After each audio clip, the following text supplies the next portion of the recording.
কলম্বো, শ্রীলঙ্কার capital city, যেখানে history আর modern life একসাথে বেঁচে থাকে। ইন্ডিয়ান ওশানের পাশে অবস্থিত এই শহরটি শুধু একটি বিজনেস হাব না, বরং এটি শ্রীলঙ্কার কালচার, পলিটিক্স এবং ডেইলি লাইফের কেন্দ্রবিন্দু।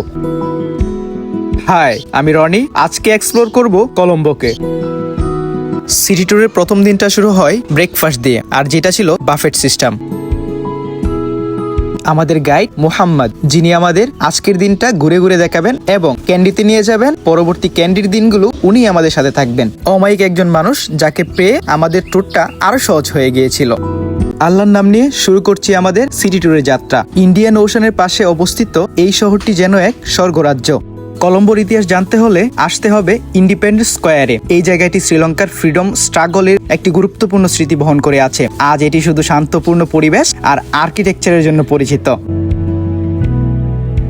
কলম্বো সিটি মানে শুধু বিল্ডিংস আর রোডস নয়, এটি মানুষের শহর। স্টেট ব্যান্ডর, টুকটুক ড্রাইভার সব মিলিয়ে এই সিটিকে যেন জীবন্ত করে তোলে। গাছের আড়ালে যে হোটেলটা দেখতে পাচ্ছেন, আন্তর্জাতিক ক্রিকেটারটা যখন খেলতে যায় তখন তারা এখানেই তাদের রাত্রি যাপন করে।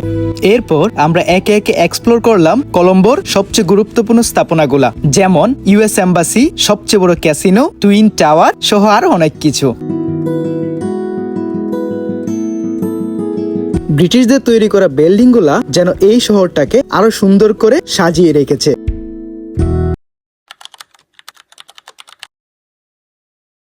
ক্যান্ডি শপিং মল, যেটা কলম্বোর সবচেয়ে জনপ্রিয় শপিং কমপ্লেক্স, যেখানে এক ছাদের নিচে পাওয়া যায় লোকাল ফ্যাশন, ইন্টারন্যাশনাল ব্র্যান্ড আর শ্রীলঙ্কার নিজস্ব স্টাইল। বিদেশে ভ্রমণ করতে যাওয়া প্রতিটা মানুষের ইচ্ছা পরিবারের জন্য কিছু না কিছু নিয়ে আসা। আমিও আমার পরিবারের জন্য কেনাকাটা করলাম এখান থেকে। কেনাকাটা শেষ করার পর দুপুরের খাবার শেষ করে আমরা রওনা দেব ক্যান্ডির উদ্দেশ্যে। যদি সবকিছু ঠিকঠাক থাকে 6 থেকে 7 ঘন্টার ভিতরে আমরা ক্যান্ডিতে পৌঁছাবো।